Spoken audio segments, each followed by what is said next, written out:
Each of these 4 developers have beautiful PowerPoint presentations illustrating, their plans for health clinics, schools, grocery stores, parks, playground, recreation facilities for the children, all of which is highfalutin, promises that were made years ago for the St. Thomas project, which never came to fruition. Yep. Also for the Desire project, even earlier than that, again, never came to fruition.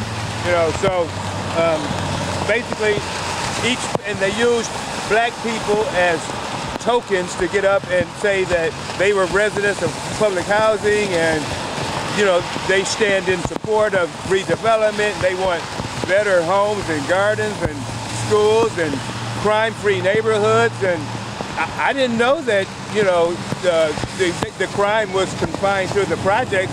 How could that be when the projects aren't open, then the crime is higher than it was before the hurricane? But nevertheless, one woman who was one of the resident council members for the redevelopment said that, they were promised crime-free neighborhoods and streets, So apparently they all made false promises that, they're not going to be able to keep. And this was used to deceive the residents of public housing to get on board with them. But they're paid.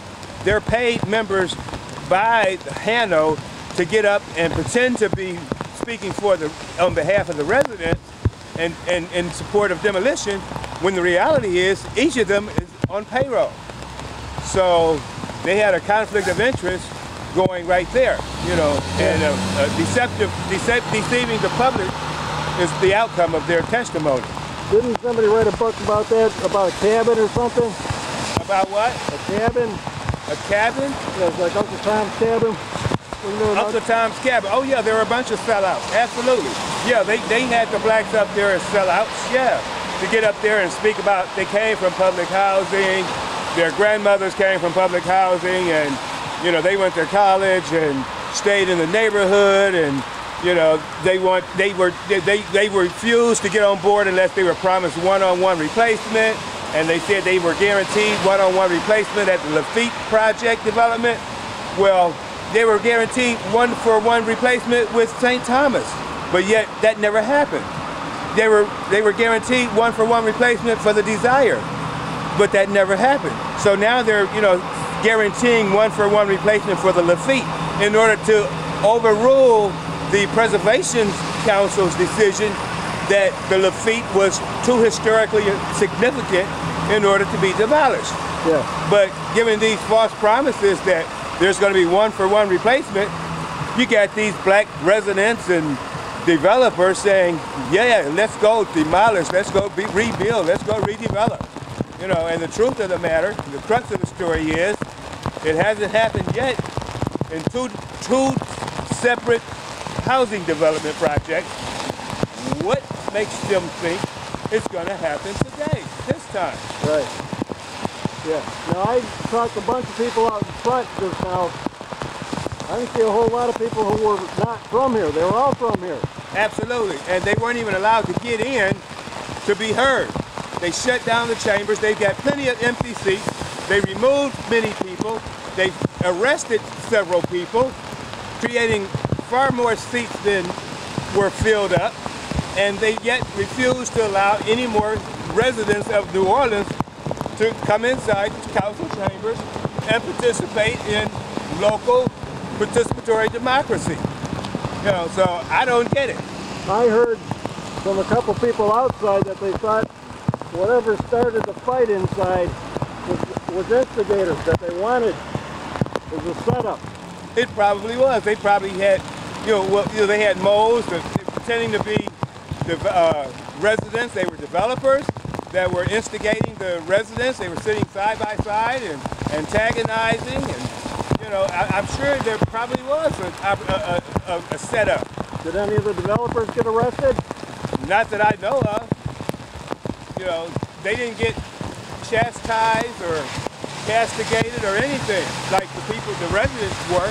Right. Intimidated, were threatened with arrest, threatened with expulsion, just the whole 9 yards, and These were just people sticking up for their civil right, their civic duty, exercising their civic duty. Yes. You know, I'm standing here right now, I'm holding the jacket of one woman and the purse of another woman who were removed from chambers from in front of me. And I've got to locate them. I don't know if they went to jail or not, but I gathered their belongings, her purse and her jacket, in order to keep it safe for them. And now I've got to locate them to return it to its rightful place and owner. Yeah. I had to leave.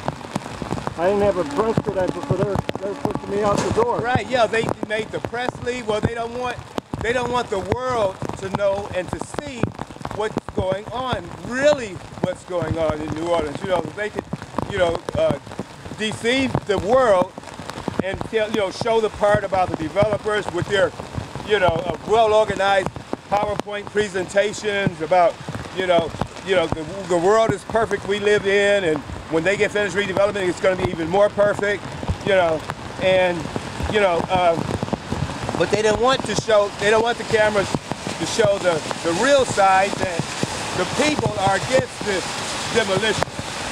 The residents of public housing are against this demolition.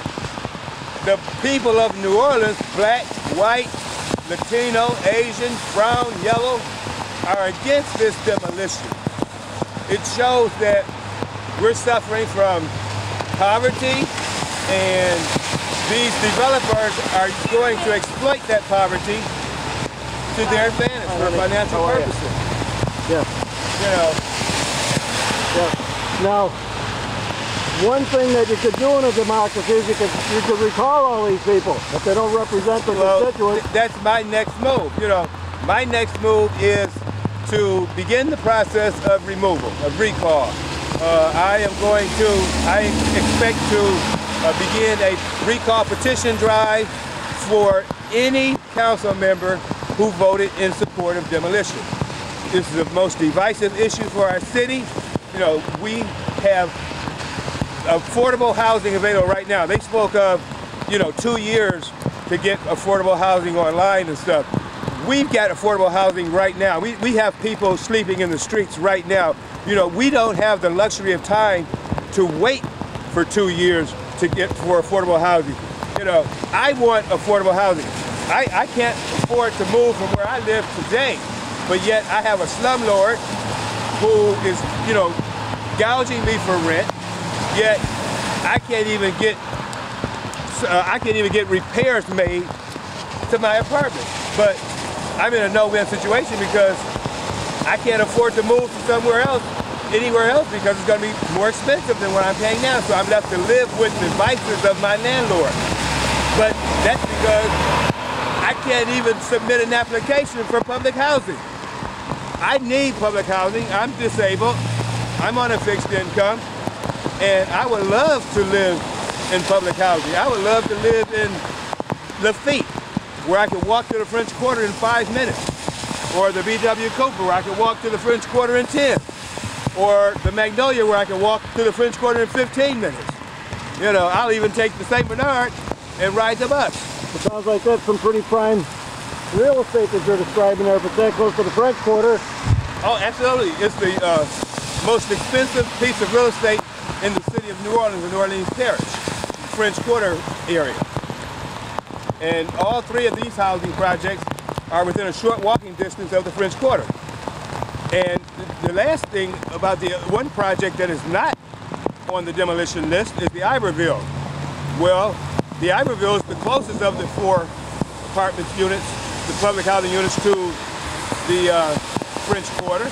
And although it's not slated for demolition today, once these guys are successful in the chambers today with the demolition request, the Iberville will be next. And it's fully habitable, it's fully occupied. It withstood the storm of Hurricane Katrina unscathed, and it will be on the demolition list after this is settled, done with. So that the white people, the white power structures can build unaffordable housing for the people who live there today, so that it can be gentrified, ethnically cleansed, and they'll have an affluent white population living on the on the periphery of the French Quarter.